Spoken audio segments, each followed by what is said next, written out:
एक गांव से दो बच्चे वृंदावन के लिए निकले।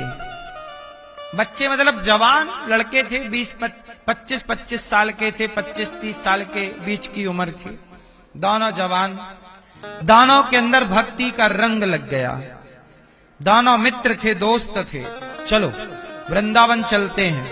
उस जमाने की बात थी जब ट्रेन व्रेन नहीं चलती थी, रास्ते कच्चे हुआ करते थे, पर दोनों का जुनून था चलो वृंदावन चलते हैं, भगवान का दर्शन करेंगे, प्रेम से भगवान की भक्ति करेंगे। दोनों चले। चलते चलते चलते चलते कई दिन हो गए। रास्ते में रुक जाते, खा पी लेते, फिर आगे चलते। अब वो वृंदावन के बिल्कुल पास आ गए, मतलब ये समझ लो कि 10 किलोमीटर दूर, बिहारी जी के मंदिर से 10 किलोमीटर दूर। हो गई थी रात, पानी भी थोड़ा गिर गया था, मौसम बदल रहा था, दोनों भीग गए। पर दोनों बोले कि सुनो 10 किलोमीटर बचा है, रात हो गई है, अब चलो तो सवेरे की मंगला आरती मिल जाएगी बिहारी जी। अब ना रुको, सवेरे का दर्शन हो जाएगा, आए अपन लोग हैं। कि तभी वहां एक गांव में लोग बैठे, अलाव जलाए, आग जलाए बैठे, और वहां एक नचनिया मस्त सुंदर नाच रही थी। तो दोनों दोस्तों ने सोचा कि यार थोड़ा यहां बैठ जाते हैं, ठंडी लग रही है, थोड़ा आग सेक लेते हैं, और ये नाच रही है थोड़ा देख लेते हैं। तो एक ने कहा यार हम तो भगवान का दर्शन करने आए हैं, ये नाच रही है, हम इसका दर्शन करने थोड़ी आए हैं। एक ने कहा एक काम करो, रात यहीं रुक जाते हैं, सवेरे तो चल नहीं है। बोला नहीं नहीं, मंगला आरती निकल जाएगी सवेरे की। हाँ चलो, सवेरे की आरती मिल जाएगी अपने को, दर्शन सवेरे 4 बजे का दर्शन हो जाएगा भगवान जी, चलो। बोले नहीं, आज ठंडी है, तबीयत खराब हो जाएगी, कपड़े भी गीले हैं, चलो कपड़े बदल लेते हैं, और आज यहीं मिल गई है आग वाग, बढ़िया सेको, और ये रात भर नाचेगी, जरा इसके संग ठुमका उमका लगाएंगे अपन, चलो। एक बोला नहीं, तू बैठ। एक बोला मैं तो बैठूंगा, मेरी हिम्मत नहीं आगे जाने की, ये बहुत सुंदर नाच रही है। दूसरा बोला मैं चला। अब ध्यान से सुनना, एक बैठा रहा नचनिया के सामने, उसका नाच देखता रहा, और दूसरा चला और आ गया सवेरे सवेरे मंगल आरती में, ठिठुरता हुआ आया बिहारी जी के सामने। और बिहारी जी का दर्शन, जैसे ही बिहारी जी के पास आया, उसके मन में भाव बदल गया।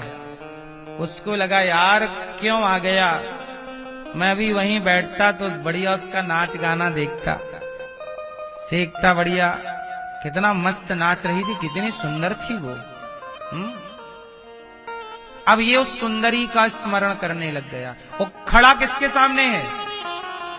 भगवान जी के सामने, बिहारी जी के सामने। वो चिंतन किसका कर रहा? उसके गाल कितने सुंदर थे, उसके बाल कितना अच्छा नाच रही थी, पतली कमर थी, उसका ध्यान कर रहा है, नचनिया का। और वो जो नचनिया के सामने बैठा था, वो धिक्कार रहा है अपने भाग्य, हे भगवान मैं कितना अभागा पापी हूं कि आया था भगवान के लिए, और यहां एक चमड़ी की सुंदरता में उलझ गया। वो बैठा नचनिया के सामने, और उसका ध्यान बिहारी जी में है, और जो बिहारी जी पहुंच गया, उसका ध्यान उस नचनिया में है। संयोग देखो कि दोनों की मृत्यु हो गई, दोनों मर गए। और जब दोनों मरे तो दोनों का हिसाब यमराज जी ने किया। दोनों एक साथ ही लगभग मृत्यु हुई। यमराज जी के पास दोनों गए, यमराज जी ने खाता वही टटोला, तो कहा कि जो मंदिर में खड़ा था इसे नरक जाना पड़ेगा, और जो नचनिया के सामने था उसे स्वर्ग, उसे बैकुंठ भेजो। तो उसने, जो भगवान के सामने मरा, उसने कहा यमराज जी ये तो निर्णय गलत है आपका, मैं तो मंदिर में मरा हूं, भगवान के आगे मरा हूं, मुझे तो बैकुंठ मिलना चाहिए। बोले नहीं, तुम्हारा शरीर तो मंदिर में था, पर तुम्हारा मन किस में था? उस नाचने वाली नृत्यांगना में था। तुम उसकी सुंदरता की बात कर रहे थे, वाह उसके गाल कितने सुंदर, उसका हृदय कितना सुंदर, उसकी कमर कितनी सुंदर, उसका नृत्य कितना सुंदर। आप उस स्त्री का गुणगान गा रहे थे, आपका चित्त उसकी ओर खिंच रहा था, ध्यान उसका था। और वो जो उस नृत्यांगना के सामने था, उसके चित्त में बिहारी जी प्रकट हो गए। हे प्रभु, अपराधी हूं, क्षमा करना, आपका दर्शन नहीं कर सका। भगवान की छवि उसके चित्त में बसी थी।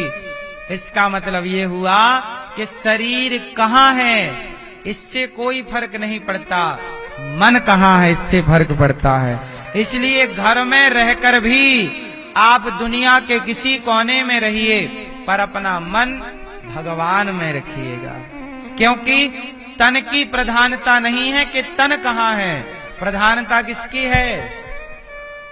किसकी? मन के हारे हार है, मन के जीते जीत। मन ही मिलावत राम से, मन ही करत फजीत। इसलिए मन की गति है अटपटी, झटपट लखे न कोय। मन की जब खटपट मिटे तो झटपट दर्शन होए। इसलिए कहता हूं, मन को भगवान से जोड़ करके रखिएगा।